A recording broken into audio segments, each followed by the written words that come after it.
أعوذ بالله السميع العليم من الشيطان الرجيم. وإذا سألك عبادي عني فإني قريب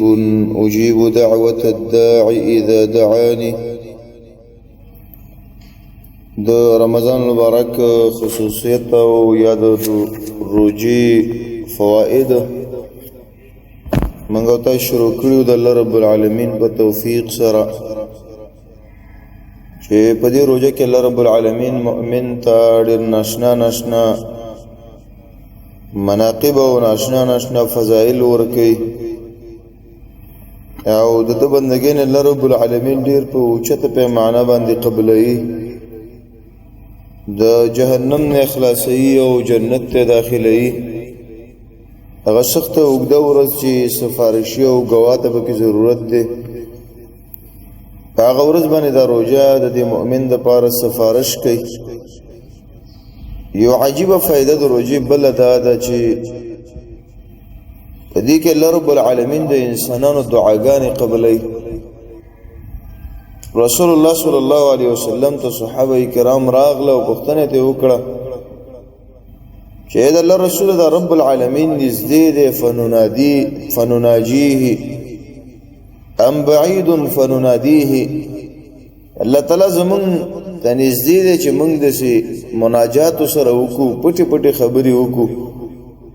او که د الله تعالی لرې دی چې موږ په توی زبان دي اوازونه وکړو، چغې وو د الله نه وغواړو.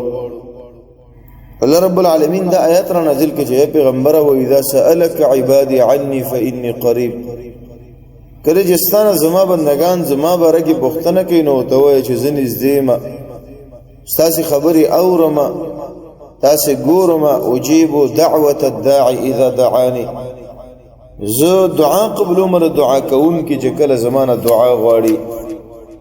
دا دعا یو عجیبه عبادت دی. نبی صلی الله علیه وسلم فرمای الدعاء هو العباده. بعینه دا عبادت دی، خو لیکن مونږ او تاسو ته عادت جوړ کړی دی بندګۍ نه، د دې عبادت نه مونږ عادت جوړ کړی دی. ابو هريره رضی الله عنه فرمای رسول الله صلی الله علیه وسلم فرمایلی، امام احمد او ترمذی دا روایت ذکر کړی دی، حسن روایت دی. ثلاثه لا ترد دعوتهم. نبی صلی الله علیه وسلم فرمای درې کسان دي چې د هغې دعاګانې نشي رد کولی، د هغې دعاګانې الله رب العالمین قبلی. الصائم حتی یفطر. اولنی د دې نه هغه شخص دی چې هغه روژه دی تر دې چې دا روژه ماته کي. والامام العادل ودعوة المظلوم. او دویم د یو انصافدار باچا او یو انصافدار حاکم دعا ده چې هغه کله دعاګانې کوي. او دریم د غریب او د مظلوم انسان دعا ده. که موږ تاسې فکر وکړو، نبی صلی الله علیه وسلم فرمایي درې کسان دي د هغې دعا نه رد کېږي. یو په هغې کې روژهدار دی، لیکن د خفګان خبره هغه به زه دا ووایم چې هغه داسې ده. رمضان مبارک کې موږ ټول عمر به خوراکونو پسې ګرځو، یاره دا طعام داسې ذایقه لري او چې په دې طریقه باندې پوخ کې به یې داسې ذایقه ده، او که لږ پکې پیاز ور ډېر کې به یې داسې ذایقه ده، او که لږ ټماټر ور ډېر کې به یې ذایقه داسې جوړېږي. زمونږ ټول تصور په رمضان کې او بالخصوص د افطاري او د روژه ماتې په وخت کې هغه په دسترخوان باندې کجوره څه شو، لاو شربت څه شو، پلانکې شی تیار دی او پلانکې نه دی تیار. هغه بندګي دعا چې په دغه وخت کې قبلېږي هغه زمونږ او ستاسې نه یېره ده، هغې ته زمونږ او ستاسې فکر نه وي، هغه نه کوو. په دغه وخت کې مؤمن مسلمان له دعا کول پکار دی چې کله دا د رمضان د افطاري ته کینی، روژه ماتې ته کینی او رب العالمین ته لاس اوچت کړي. ور رب العالمین څومره عجیبه نعمتونه تیار کړي ستا دپاره. تاسې د رمضان مبارک د رحمت میاشت ده او د الله رحمتونه پکې نازلیږي. تاسې وګورئ، که غریب سړی دی هم د هغه په کور کې به درې څلور قسمه تیارې وي. د دې وجې نه دعاګانې کول په دې رمضان مبارک کې، بالخصوص د نورو مؤمنانو دپاره دعاګانې کول. هغه خلک چې زمونږ سره نشته دی، یا دا نه چې زمونږ نه تللی دي آخرت طرف ته، یا دا نه چې مونږ سره غایب دي، موجود نه دي. لکه رسول الله صلی الله علیه وسلم فرمایي د یو غایب انسان د بل لپاره دعا قبلېږي چې دا د هغه دپاره دعاګانې وغواړي. د نورو ملګرو دپاره، د عام مؤمنانو دپاره، د مجاهدینو دپاره او بالخصوص د غزه مظلوم افغان مسلمانان چې کوم دي د الله رب العالمین طرفنا په امتحان کې راګیر خلک دغه خلکو لپاره د الله نه دعاګانې وغواړي چې الله پښته امتحان استقامت او صبر ورکاو نور ته دغه امتحان او چت کا او درېمه خبره نبی صلی الله علیه وسلم دا وکړه چې دعا د مظلوم سړي د کمزوري انسان يرفع الله فوق الغمام الله رب العالمین د دې ورېزو نه پورته اوچتي او يفتح لها ابواب السماء الله تعالی اسمان دروازې کولاوي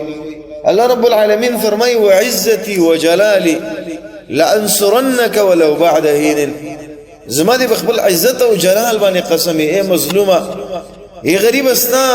आवाज بز قبلوما ستا مدد بز کوما ولو بعد حين اگر کډیره زمانہ بعد ولې نه نو بدی رمضان کې د هغه خلکو د اهنا او د عقیده اسویلینا او د عقیده ازیت نه ځان وساتي چې د هغه او د رب العالمین ترمنځ فرد نشته دي او د هغه اسویلات نو ډیر احتیاط په دې خبره کې او د مؤمن مسلمان باید فکر وکړي دا شانه کې لسمه فائدہ د روزې ده چې مؤمن مسلمان ته الله رب العالمین ورکي او دا ډیره عجیبه فائدہ ده چې په دې سره الله رب العالمین د انسانانو شهوتونه کنټرولوي په دې سره د انسان نفس چې هغه کنټرولېږي حدیث کې راځي عبد الله ابن مسعود رضی الله عنه فرمایي وای موږ د نبی صلی الله علیه وسلم سره ناستو موږ ځوانانو چې شمو نه مونږ کول د پاره د دې چې موږ په نکاحونه وکړو وای نبی صلی الله علیه وسلم موږ ته خطاب وکړ چې یا معشر الشباب اې د ځوانانو جماعت من استطاع منکم الباءة فليتزوج کومه داس کې اوسوب د نکاح وسلري طاقت لري ناغه د نکاحونه وکي ولي فانه اغض للبصر واحسن للفرج ځکه په دې نکاح سره د انسان نظر چې د هغه کته کیږي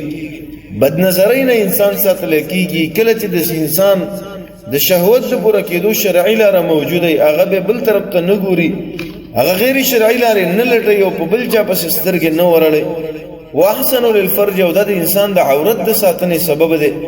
د هغه کارونو نه چې دین اسلام ته منع کړی دا د زناګانو نه د لیواتتونو نه د غیر شرعي ځایانو د استعمال د عورت نه دا د انسان لپاره چې دی بچ کون کې دی او نبی صلی الله علیه وسلم فرمایلی ومن لم يستطع که انسان د نکاح طاقت نه لري فعليه بالصوم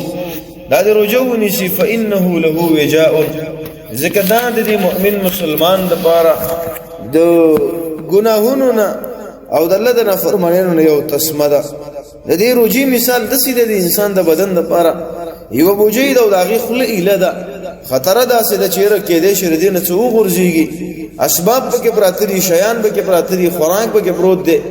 ته به دې هر باندې کدا بوجي په ډډه شول د دینه د خوراکونو غورځيږي نه یو پړې راواخلې د دې بوجي خله احتیاطاً وتړي چې کوم لګي چې څه ته توې نشي همغه شانه د انسان د بدن دی خله د دینه غیبتونه رواني مسلمانانو ته کنځلي او داسې نور شیان د سترګونو چې د ګناهونه روان دي د لاسونو نه ګناهونه کیږي وخبوبن انسانان ګناهونه کوي په دې غوګونو باندې اوري نو کله چې د انسان روجو ونیسي دا اندامونه ټول الله رب العالمین د دې په برکت باندې کنټرولوي او به د انسان د ګناهونو الله رب العالمین ساتي خدا خفغان خبره ده چې موږ روجم یو لیکن ګناهونه د اغینم نور ډیر شي غیبتونه ډیر شي د الله نه فرمانی ډیر شي او دا غي وجه درجه موږ او ساج د نفسونه خراب شوی دي هغه په صحیح طریقه باندې موږ او تاسو د قران او سنت نه دي خړو بکړي قران او سنت په کې نه دی ورچولې څه مو نه دي زده کړي دا غي وجه درجه موږ او تاسو نفسونه په ګناهونو عادت دي نو حتی لوسه کوشش وکړ دي چې په دې رمضان کې د خپل نفس سره د شي جوړ کی دا رمضان تیر شو د شي نه چې موږ به ګناهونه شروع کو د ګناهونو نه منع شو د الله د نافرمانی نه منع شو او دغه شانه کې په رمضان کې دعاګانې وغواړو چې الله رب العالمین زموږ دعاګانې قبول کړي الله دا خبره د خپل رضا او زموږ او استاد د عمل توفیق را نصیب کړي وسبحانك اللهم وبحمدك اشهد ان لا اله الا انت استغفرك واتوب اليك